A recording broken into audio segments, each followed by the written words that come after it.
morning, or depending on when you're watching this, good afternoon, good evening, or good night. My name's Ross, and as always told, out of Voice of Radio. So today, I want to talk about a deck that we talked about before, when it was over in Japan.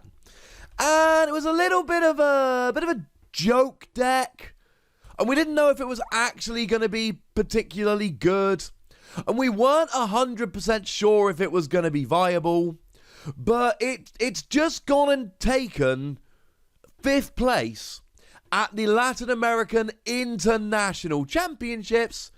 So I think at this stage, yeah, it's absolutely a viable deck. And it all revolves around Florges and Lily's Poker Doll.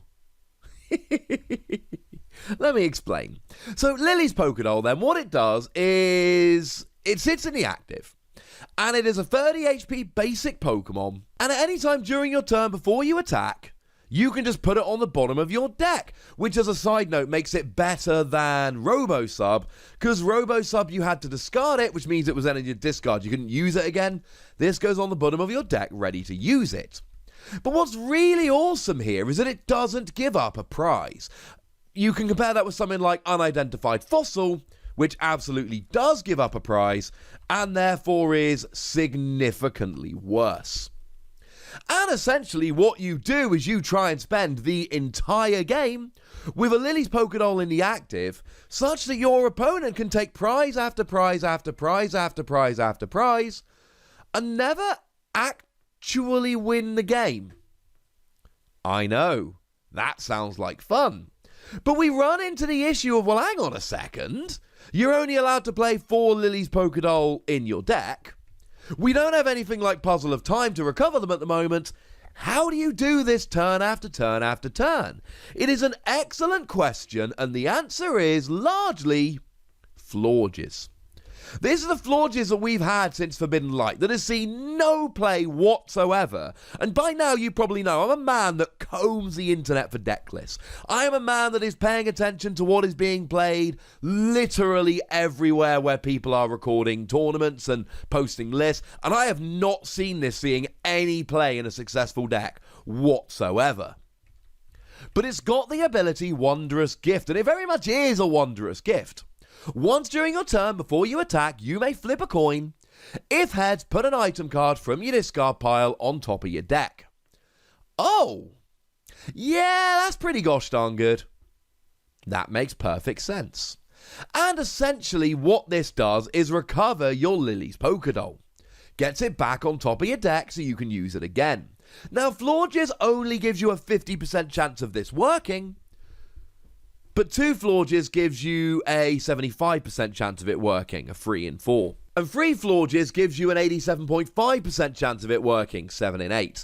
And if you can get all 4 Florges out, you have a 93.75% chance of flipping a heads, 15 out of 16. So my point here is that if you can get a bunch of Florges out, you don't guarantee that you can get Lily's Poker Doll back, but you do pretty gosh darn well. But the thing is, this is a deck that isn't attacking. So we also have Munchlax, the Munchlax that came out very recently in Unified Minds. And what Munchlax does is it lets you flip a coin, and if heads, you get to put any card from your discard pile on top of your deck. Now, your turn ends regardless. When you use the ability, your turn is going to end, but it doesn't matter. You want to end your turn with Lily's Poker Doll in the active. So now, let's say for argument's sake you've got 4 Florges and a Munchlax. Well, now we've got a 31 in 32 chance of it working, which brings you out, let's round it to a 97% chance of success. There's no guarantee here, but it's pretty gosh darned close. And the thing is, you don't need to recover it every single turn. You just need to recover it often enough that you never run out. Now, the other Pokemon here that's really important is Jirachi. Jirachi lets you look at the top 5 cards of your deck, find a trainer card, put it in your hand, then Jirachi goes to sleep. But then you can use a skateboard to give Jirachi free retreats, even though you're asleep, so that's absolutely fine. And of course, Florges and Munchlax are putting the Poké Doll on top of your deck, so you will find it when you use Jirachi's ability. It's a given. Now the thing is, you need to end the turn with Lily's Pokédoll in the active, but remember how I said earlier it's better than Robo-Sub because you put it on bottom of your deck rather than discarding it? This is when it makes all of the difference. Now most of the time, I don't have a Lily's Pokédoll. Put Jirachi in the active, then using ability, find the Pokédoll, should be on top of your deck, and then free retreat of a skateboard and you're off. But if you want any kind of other trainer card, what you can do here is actually put the Pokédoll on the bottom of your deck, promote Jirachi, and then free retreat. Remember, Lily's Pokédoll doesn't retreat, so you can get rid of it using the text. It's not really an ability, it's just the text of it. But you can do that and then retreat, because you're not retreating Lily's Pokédoll. It literally says it cannot retreat. So it does give you a huge advantage in that way. Now there are a couple of other Pokemon that are moderately important to your strategy here. You've got Mew to stop your opponent hitting the bench, otherwise spread decks would destroy you. We then see one Spiritomb. Spiritomb here is just nice as an attacker. 10 damage plus 10 for each damage counter on this Pokemon, and an ability that can put a damage counter on it, plus 1 Rainbow Energy, which will both pay the cost and let you put a damage on. It's the only attacker we've got here. It's alright. But more important is Latios GX. Latios GX is huge. Latios GX has a GX attack, which reads, for the rest of the game, your opponent can't use any GX attacks. So you basically use your GX attack to turn off their GX attack. And that could be huge. Something like Gardevoir and Sylveon shuffling your entire hand into your deck could make you draw dead for a couple of turns, and that could be the end of the game. Something like Naganadel putting you down to 3 prizes and your opponent down to 3 prizes could be enough to actually get your opponent the win if they can take 3 prizes. Make no mistake about it, this is a fairly integral part to the deck. Now, in terms of energy, it's literally just 1 Rainbow Energy, that's all we play. In terms of trainers, your goal here is very simple. Get rolling. So we've got Professor Elm's Lecture here, which lets you search for free Pokemon with 60 HP or less. That's your Florges line, essentially. That's where we're going with that. Although Mew as well, and Munchlax, quite a lot of them. Not Jirachi, unfortunately, but quite a lot of them. We've got Steven's Resolve, and Steven's Resolve is a great card here. Lets you search your deck for any free cards, but then your turn ends. But outside of the odd GX attack with Latios, you're not planning on attacking at all. So the downside of you've got to end your turn really isn't a downside. So go for it, frankly. It's really good. We then see 3 copies of Lusamine to grab your supporters back from the discard pile, and one of the main supporters you're going to want to get back is Belelba and Bryson Man. You see, you're stopping your opponent drawing cards. Prize cards, that is. You're stopping your opponent taking prizes. But the fact of the matter is that you might deck out. They might be playing their own Belelba and Bryson Man, etc. You need to make sure that they deck out before you. So using Belelba and Bryson Man is a really good way. If you're playing against a dedicated mill deck that's playing Lieutenant Surge and this along with Oranguru to keep getting them back, they'll probably deck you out first. They'll probably win that race. But unless you're playing against a deck like that, this is the extra little stuff you need to make sure that your opponent decks out before you do.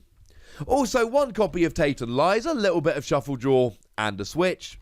And 1 copy of Faber, which discards a special energy or a stadium or a tool. Remember that you can get it back with Lusamine, so any deck that is reliant on any tool, any stadium or special energy, you can really frustrate them using Faber and recovering it. 4 copies of Acrobite gives you a little bit of speed here. It lets you look at the top 2 cards of your deck, discard 1, put the other one in your hand.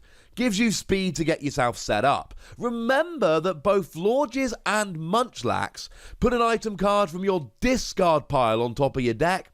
So it could actually be favourable here to discard Lily's Pokédoll so that you can then recover it more easily using those abilities. Free Pokemon communication is about the best way we've got for getting your evolved non-GXs. It's not ideal, it's the best option we've got. 2 copies of a skateboard we've seen is very useful for Jirachi. 3 copies of rare candy is pretty important given the whole evolving up into Florges. Only playing 3 copies here because of course Munchlax and Florges can recover the rare candy. And again, Acrobite could give you a little bit of extra speed here by discarding them and letting you recover them. We've then got 2 copies of Sky Pillar. This is our stadium of choice. And Sky Pillar here is very, very nice. It just prevents all effective attacks, including damage, done from your opponent's Pokemon to your bench Pokemon. Or I suppose from your Pokemon to their bench, but you're not trying to do any, so that's not a problem. Along with Mew, this should give you the protection you need. And remember, we can get away with playing 2 stadiums here, because we're not attacking, so we can use Munchlax every single turn if we want to, and on average, every other turn we can get any card we want back. And then 4 copies of Stealthy Hood. Stealthy Hood is how we make sure that our opponent isn't able to use abilities against our Pokemon. Things like Volcarona dropping damage counters would be an example. Any abilities, your opponent cannot use them against you. That's rather handy. So there we go, ladies and gentlemen. Congratulations to Andre Skubal, apologies for the pronunciation, who did go and get 5th place at the International Championships with this deck. It's a very different deck, a very unique deck, a very fun deck, but I do not think we've seen the last of it. This strikes me as a kind of deck which is just going to keep coming around over and over again. Is it fun? Are we happy about that? That, ladies and gentlemen, is a decision for you. But I'd like to know what the decision is, so let me know that and all your thoughts about the deck in the comment section. Go nuts! Be nice. And then make sure you like this video, subscribe to this channel, follow me on Twitter at TheWassy, and Twitch for some live action at twitch.tv/PTCGRadio. If you want to support the channel, get some bonus podcasts and all that good stuff, head on over to patreon.com/PTCGRadio, where you can do exactly that. And please do make sure you're checking out youtube.com/WassyPlays, where we talk about a whole bunch of games that don't even have any Pokemon in. But by far the most important thing, as always, look after yourselves till next time, would ya? Thank you very much for watching. My name's Ross, and you've been watching PTCG Radio.